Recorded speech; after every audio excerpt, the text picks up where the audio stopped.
So I came out from my walk this morning, my early morning walk, which is normal. I normally do that. I usually am earlier than I was today, though.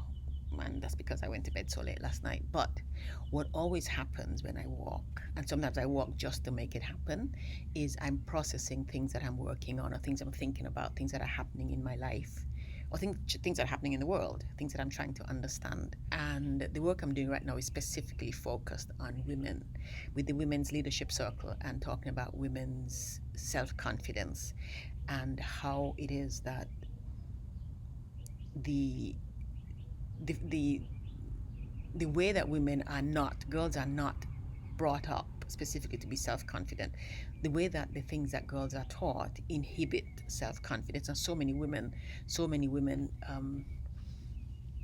feel less than confident much of the time. And I was thinking about that, and I didn't I had to stop. I had to stop and write what was going through my head, because I wanted to make sure that when I say it, I say it right. So I'm going to read you what I wrote, and when I go home, when I get back to the house, I'll edit. So but I'm going to read what I wrote, what I've written so far. But maybe when I get to the house, I'll redo the whole recording, but we'll see. A few months ago, a very nice young man sought my support with something he was working on, and he had done so because, in his words, "You're the most confident woman I know." Of course, I took that as a massive compliment. And I like to think that I am indeed confident, self assured. It is a highly desirable state, but it's not a constant and unremitting state. It fluctuates. It fluctuates. And therein lies the challenge and the opportunity.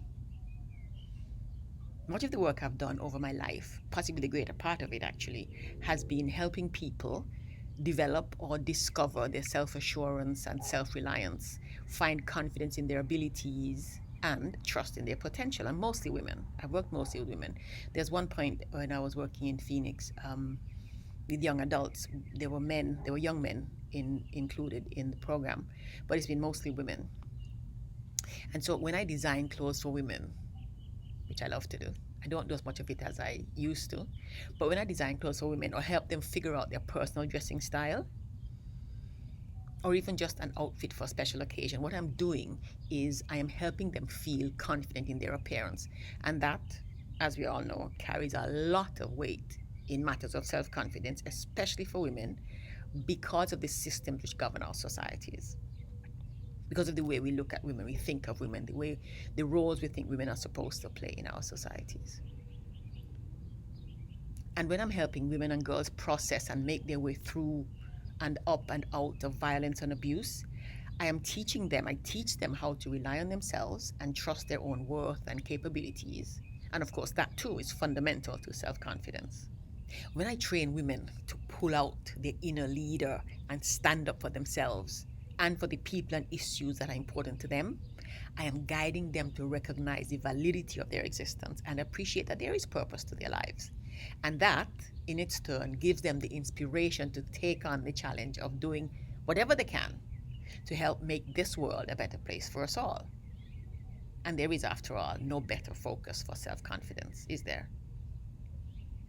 Possessing self confidence is having the foundation and the courage to take full responsibility, full ownership of your life, to walk your talk, to stand up and be counted, to love yourself, and therefore be able to love others,